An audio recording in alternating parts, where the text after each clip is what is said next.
आज हम आपको एक रिपोर्टर की सच्ची कहानी बताने वाले हैं जो सोमालिया देश में बड़े बड़े गैंगस्टर का इंटरव्यू लेने जाता है।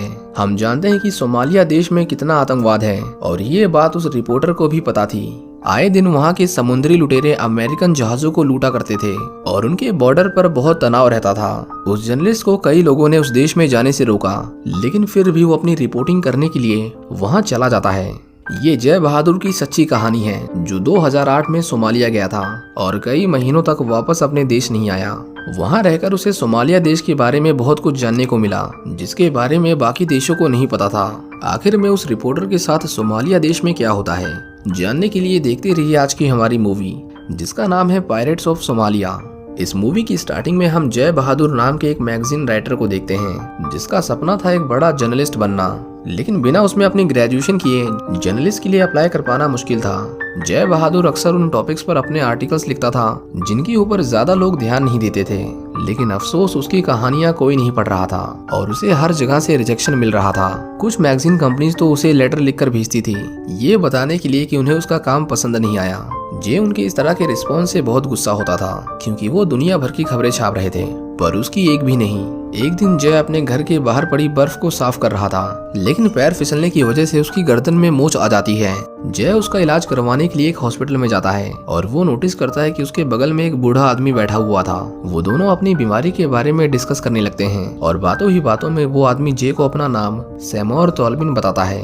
जय को कुछ देर बाद एहसास होता है कि वो तो एक बहुत फेमस जर्नलिस्ट है जिसे वो अपना आदर्श मानता है। जय उससे मिलकर बहुत खुश था, लेकिन सेमोर को यकीन नहीं हो रहा था कि आजकल के फेसबुक चलाने वाले बच्चे उसके फैन भी हो सकते हैं। वो जय से उसके करियर के बारे में पूछता है जिस पर जय उसे बताता है कि फिलहाल वो मैगजीन्स के लिए छोटे मोटे आर्टिकल लिखता है पर उसका सपना है कि वो एक बड़ा जर्नलिस्ट बने।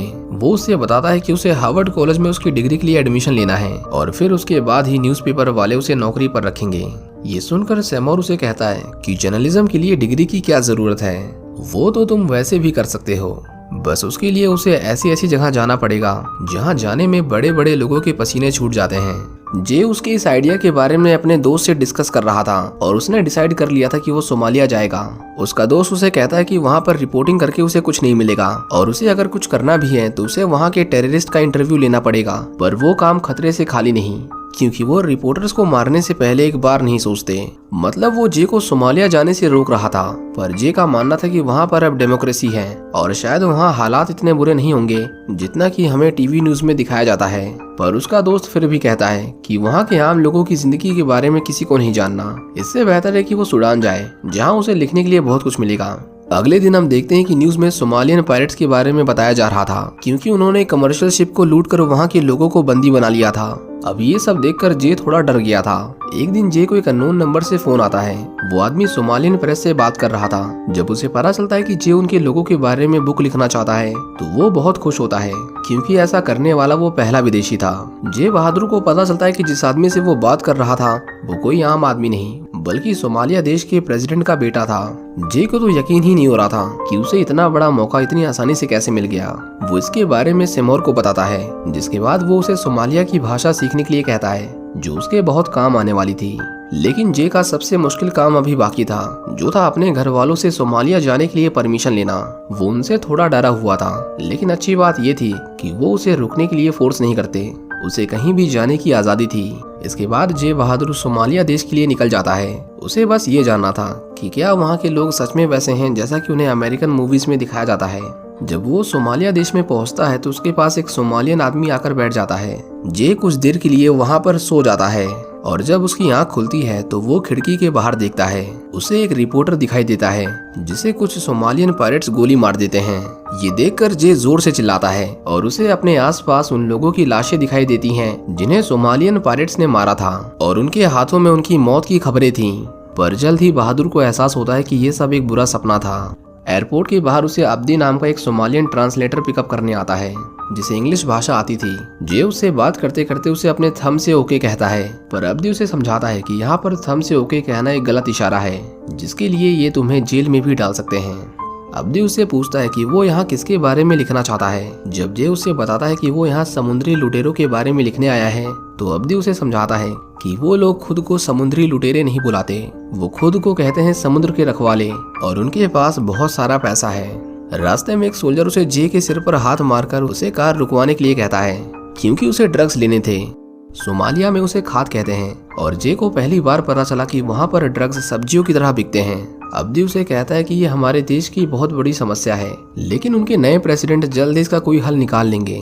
वो सोल्जर जे को भी ड्रग्स खाने के लिए कहता है। जे पहले तो मना करता है, पर उसे मजबूरन खाना ही पड़ता है। इसके बाद वो दोनों प्रेसिडेंट के बेटे के पास जाते हैं, जो शहर में एक न्यूज रूम चलाता था। उसकी सोच बाकी सोमालियन लोगों से अलग थी। उसका मानना था कि सोमालियन पायरेट सच में बुरे होते हैं, जो उसके देश की इमेज को पूरी दुनिया के सामने खराब कर रहे हैं, और उन्हीं की वजह से कई देशों ने उनसे अपने संबंध तक तोड़ दिए थे। वो जे से कहता है कि वो अपनी तरफ से पूरी कोशिश कर रहे हैं ताकि वो पायरेट्स की लीडर, जिसका नाम बोया था, वो उससे समझौता कर सके। पर ऐसा कर पाना इतना आसान नहीं था, क्योंकि लोग उसे सोमालिया का रॉबिन हुड समझते हैं, जो गरीबों की मदद करता है और उन्हें खाना देता है। लेकिन उसकी सच्चाई सिर्फ हमें पता है।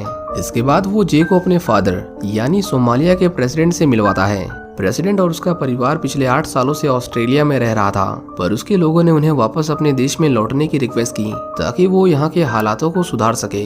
प्रेसिडेंट उससे पूछता है कि क्या यहाँ आते वक्त तुम्हें एक भी स्कूल दिखाई दिया, जिसका जे जवाब देता है कि नहीं, उसने एक भी स्कूल नहीं देखा, क्योंकि इसका कारण ये था कि वहाँ के बच्चों के रोल मॉडल्स वो पायरेट्स हैं जो समुद्र में जहाजों को लूटते हैं, ना कि कोई मेरे जैसा पढ़ा लिखा सभ्य इंसान। वो जे से पूछता है कि उसने अपनी किताब का नाम क्या रखा है, लेकिन अभी तक जे ने उसके बारे में कुछ सोचा नहीं था। वो कहता है कि पायरेट्स ऑफ सोमालिया नाम कैसा रहेगा, पर प्रेसिडेंट को वो पसंद नहीं आता। हम देखते हैं कि उन्होंने जे की सिक्योरिटी के लिए पूरा इंतजाम कर रखा था। उन्होंने उसके लिए इंटरनेट भी लगवाया था, जो सोमालिया देश में बहुत कम लोगों के पास होता है। जे का कमरा पूरी तरह से लॉक था, उसे खिड़की तक खोलने की परमिशन नहीं थी, क्योंकि इससे उसकी जान को खतरा हो सकता था। जे उस रात वहीं पर सोता है। अगली सुबह जब उसकी आंख खुलती है तो उसके कमरे में बहुत अंधेरा था। हालांकि उसे खिड़की खोलने से मना किया गया था, लेकिन फिर भी वो उसे खोलकर बाहर का नजारा देखने लगता है।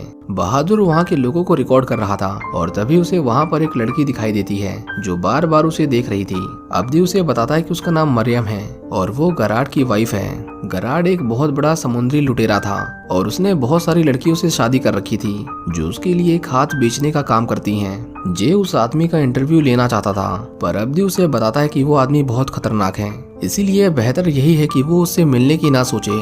अब्दी उसे बताता है कि हमें बोया मिल गया है और आज हमें उससे मिलने जाना है।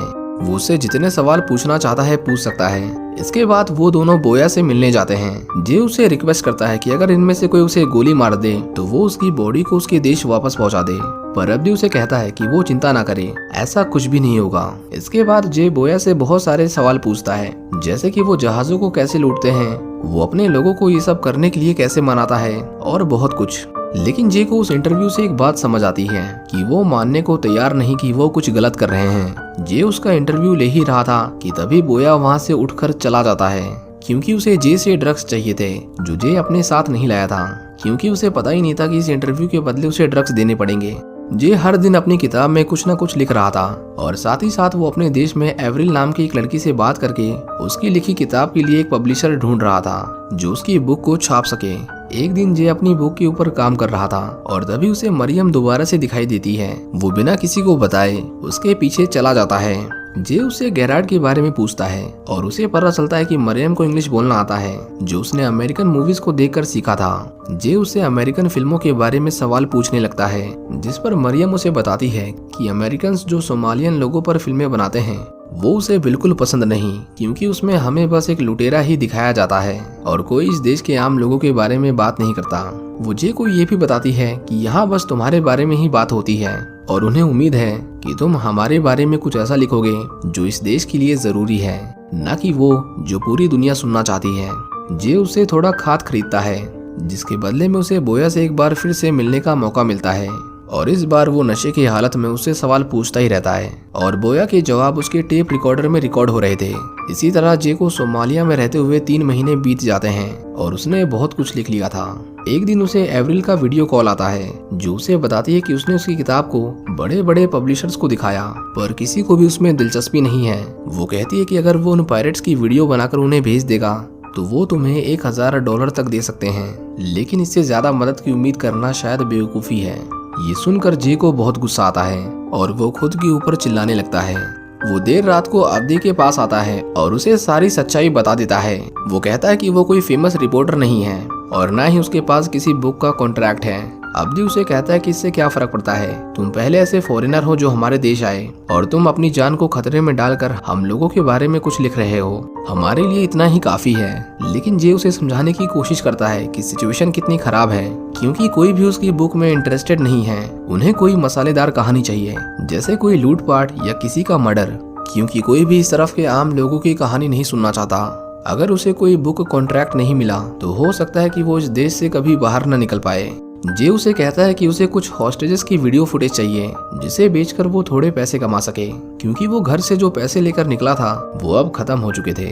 वो अब्दी को आधे पैसे बांटने का लालच भी देता है, पर उसे पैसे नहीं चाहिए थे। वो चाहता था कि दुनिया उसके देश को सिर्फ समुद्री लुटेरों की वजह से ना जाने, उन्हें पहचान चाहिए थी ताकि वो सिर उठाकर चल सके। अब्दी उसे समझाता है कि उन पायरेट्स के पास जाना अपनी जान को खतरे में डालना है, क्योंकि उसके बाद हम तुम्हें सिक्योरिटी नहीं दे पाएंगे। पर वो उसे कहता है कि वो चिंता ना करे, वो उसे गैराट से मिलवाने वाला है, क्योंकि उसे एक ट्रांसलेटर की जरूरत है और वो थोड़ी देर के लिए उनकी मीटिंग अरेंज करवा सकता है। जय के पास शायद ही आखिरी मौका था कुछ बड़ा करने का, इसलिए वो मरियम से मिलने जाता है और उससे गैराट के बारे में पूछने लगता है। पर मरियम ने भी उसे कई महीनों से नहीं देखा था। वो जे को बताती है कि कोशिश करना कि तुम उसके कपड़ों की तारीफ करो, क्योंकि उसे अपने पहनावे पर बहुत घमंड है। इसके बाद हम देखते हैं कि जे गैराट का इंटरव्यू लेने जाता है, लेकिन उसके लिए ये इंटरव्यू शायद सबसे मुश्किल था, क्योंकि गैराट के हर शब्द के बाद ऐसा लग रहा था कि वो जे को गोली मार देगा। पर किसी तरह जे उस इंटरव्यू को पूरा करता है और उसे पता चलता है कि उसके पास 800 से भी ज्यादा हाईजैकर्स हैं जो उसके लिए लूटपाट का काम करते हैं। जय अपनी किताब को पूरा करने में जोरों शोरों से लगा हुआ था, लेकिन एक दिन अब्दी उसके पास आता है और उसे कहता है कि एक जर्मन शिप वहां से जाने वाला है। प्रेसिडेंट के उस शिप के पायरेट के साथ बहुत अच्छे कनेक्शन हैं, इसलिए अगर तुम यहाँ से निकलना चाहते हो तो ये सबसे अच्छा मौका है। जे को अब लिखने के लिए बहुत कुछ मिल गया था, इसीलिए वो अपने घर जाना चाहता था। अब्दी उसे कहता है कि प्रेसिडेंट के बेटे ने उससे $500 की डिमांड की है उसकी इतनी सिक्योरिटी और खातिरदारी के लिए। पर जे उसे बताता है कि अब उसके पास एक भी पैसे नहीं है, उसने सारे पैसे ड्रग्स लेने में खर्च कर दिए। वो कहता है कि जैसे ही उसकी बुक पब्लिश हो जाएगी वो उसे पैसे भिजवा देगा। लेकिन अब्दी के लिए ये बात प्रेसिडेंट के बेटे को समझाना बहुत मुश्किल था, पर फिर भी वो खुद को रिस्क में डालकर जे को वहां से निकालने के लिए तैयार था, इस उम्मीद में कि जे उनके देश जाकर उनके लिए पैसे भेजेगा। इसके बाद वो दूसरे शहर के लिए निकल जाते हैं। जय वहाँ कुछ सोमालियन लोगों से मिलता है जो उसे अपनी अपनी कहानियां बता रहे थे और वो चाहते थे कि जय अपनी किताब में उनके बारे में लिखे। एक लेडी उसे सोमालिया के स्कूलों के बारे में बताती है जो बाढ़ में बह गए थे और फिर दोबारा कभी नहीं बनाए गए। लेकिन वो यहाँ पूछते हैं जे से सबसे जरूरी सवाल कि उसने अपनी किताब का नाम क्या रखा है, पर अभी तक भी जे ने अपनी किताब का नाम नहीं सोचा था। अगले दिन वो उन पायरेट्स के पास जाते हैं। वो अब्दी से तो बहुत अच्छे से बात कर रहे थे, उसके गले भी लग रहे थे, लेकिन वो जय को अपने साथ ले जाने को तैयार नहीं थे। जय को पता था कि अगर उसने उन्हें रिकॉर्ड किया तो न्यूज वाले उसे $1000 देंगे, इसीलिए वो बिना कुछ सोचे समझे उनके सामने आ जाता है और उसके ऐसा करते ही वहाँ माहौल बहुत गर्म हो जाता है। जे के सिर पर लगभग 5 से 6 लोग बंदूक तान कर खड़े हो गए थे, लेकिन अच्छी बात ये थी कि वो उसे शूट नहीं करते। वो पायरेट्स उन्हें अगली सुबह आने को कहते हैं, लेकिन अगले दिन जब जे की आंख खुलती है तो वो देखता है कि पायरेट्स उसे अकेले छोड़कर वहां से चले गए थे, क्योंकि उन्हें लगा कि वो एक जासूस है। जे की बुक तो पूरी हो गई थी, लेकिन वहां से बाहर निकलने के लिए उसे पैसे चाहिए थे। एक दिन उसे उसके डैड का फोन आता है। वो बहुत घबराए हुए थे, क्योंकि उस समय 8 से 12 अप्रैल के बीच कुछ सोमालियन पायरेट्स ने अमेरिकन शिप को लूटने की कोशिश की थी। उस शिप के कैप्टन का नाम रिचर्ड फिलिप्स था। प्रेसिडेंट का बेटा जे से कहता है कि कैप्टन फिलिप्स और उनका सारा क्रू सही सलामत रेस्क्यू कर लिए गए हैं, लेकिन इसमें 3 पायरेट्स की मौत हो गई है और एक को गिरफ्तार किया गया है, जिसकी वजह से देश में बहुत अफरा तफरी है। वो उसे बताता है कि पायरेट्स ने अमेरिका को वार्निंग दी है कि अगर उनके देश में कोई भी फॉरेनर दिखाई दिया तो वो उसे मार देंगे, जिसका मतलब ये था कि अब जे की जान खतरे में थी। वो किसी भी हालत में जे को उसके देश सही सलामत भेजना चाहते थे। और यहाँ अच्छी बात ये थी कि जे के घर वालों ने उसके अकाउंट में पैसे भी भेज दिए थे। जे कहता है कि अगर कैप्टन फिलिप्स वाली हाईजैकिंग के पीछे बोया का हाथ है तो वो एक आखिरी बार उसका इंटरव्यू लेना चाहता है। उसके लिए सड़कों पर घूमना खतरे से खाली नहीं था, पर वो किसी तरह बोया का तीसरा और आखिरी इंटरव्यू ले लेता है। लेकिन उसे पता चलता है कि इस हाईजैकिंग के पीछे उसका हाथ नहीं था। बोया कहता है कि वो एक बार मरियम से बात करे, उसे इसके बारे में जरूर पता होगा। जे वहाँ के बाजार में मरियम को ढूंढने निकल जाता है। पर वो उसे कहीं नहीं दिखाई देती। कुछ सोल्जर्स उसे देख लेते हैं और उसका पीछा करते हैं, पर जे वहाँ से भाग जाता है। वापस आकर उसे पता चलता है कि बोया को सोमालियन सरकार ने अरेस्ट कर लिया था, जबकि उसने कुछ किया भी नहीं था। जब वो अपने कमरे में आता है तो उसे वहाँ मरियम दिखाई देती है, जो उसे बताती है कि इन सब के पीछे उसके पति गेरार्ड का हाथ है। मरियम उसे कहती है कि वो जितनी जल्दी हो सके यहाँ से निकल जाए, क्योंकि अब ये देश उसके लिए सेफ नहीं। इतना कहकर वो वहाँ से चली जाती है और जे उसे अपनी खिड़की से मुस्कुराते हुए देखे जा रहा था। अगले दिन वो न्यूज में देखता है कि गेरार्ड ने अपने लोगों का बदला लेने के लिए कुछ अमेरिकन को मार दिया था, और वो कहता है कि कैप्टन फिलिप्स वाली हाईजैकिंग के पीछे भी उसी का हाथ था। लेकिन दूसरी तरफ जे सही सलामत सोमालिया देश से जा रहा था। वो उन लोगों को धन्यवाद कहता है जिन्होंने उसकी किताब को पूरा करने में उसकी मदद की, और उन्हें भी जिनकी वजह से आज वो जिंदा है। अब्दी उसे थंब दिखाकर ओके कहता है, और यहाँ जे को पता चलता है कि सोमालिया में थंब दिखाना कोई गलत साइन नहीं है। अब्दी तो बस उससे मजाक कर रहा था। इसके बाद वो अपने देश के लिए रवाना हो जाता है, और जब वो नेटवर्क एरिया में आता है तो वो देखता है कि उसे 200 से भी ज्यादा मैसेज रिसीव हुए थे, जिसमें से 165 न्यूज चैनल की तरफ से थे जो उसके ग्रेड वाले इंटरव्यू को खरीदना चाहते थे। उसमें से 8 बुक पब्लिशर की तरफ से थे जो उसकी लिखी किताब को छापने के लिए तैयार थे, और इन सब के लिए उसे मुंह मांगे पैसे मिलने वाले थे, क्योंकि उस समय अमेरिका और सोमालियन पायरेट्स के बीच में बहुत तनाव था। वो हर उस शिप को लूट लेते थे जिनके ऊपर अमेरिकन फ्लैग होता था।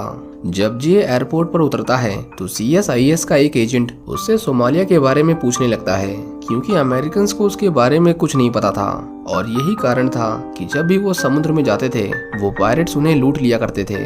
जब जे अपने घर आता है तो उसका बड़े धूमधाम से स्वागत किया जाता है। उसकी लिखी हुई बुक इंटरनेशनल बेस्ट सेलर बन गई थी, इसीलिए 2013 में उसे CIA के साथ बैठने का मौका मिला, जो उसे सोमालिया के बारे में बहुत कुछ जानना चाहते थे, क्योंकि उसके बाद वहाँ कोई अमेरिकन नहीं गया था जो उन्हें अंदर की बातें बता सके। जे बहादुर उन्हें बताता है कि सोमालिया के लोग नहीं चाहते कि अमेरिकन उनके बंदरगाहों की पूजा करें या उनके सामने झुकें। वो बस चाहते हैं कि उन्हें भी एक पहचान मिले, हम उनके कल्चर को पहचाने। वो चाहते हैं कि उनका देश सिर्फ समुद्री लुटेरों के लिए ना जाना जाए। जे उन्हें कहता है कि अगर वो उन पायरेट्स को छोड़कर अगर वो हमारी डेमोक्रेसी के बारे में लिखता तो शायद वो अपनी बुक की एक कॉपी भी नहीं बेच पाता, क्योंकि लोग सोमालिया के लोगों के लिए अपना नजरिया नहीं बदलना चाहते।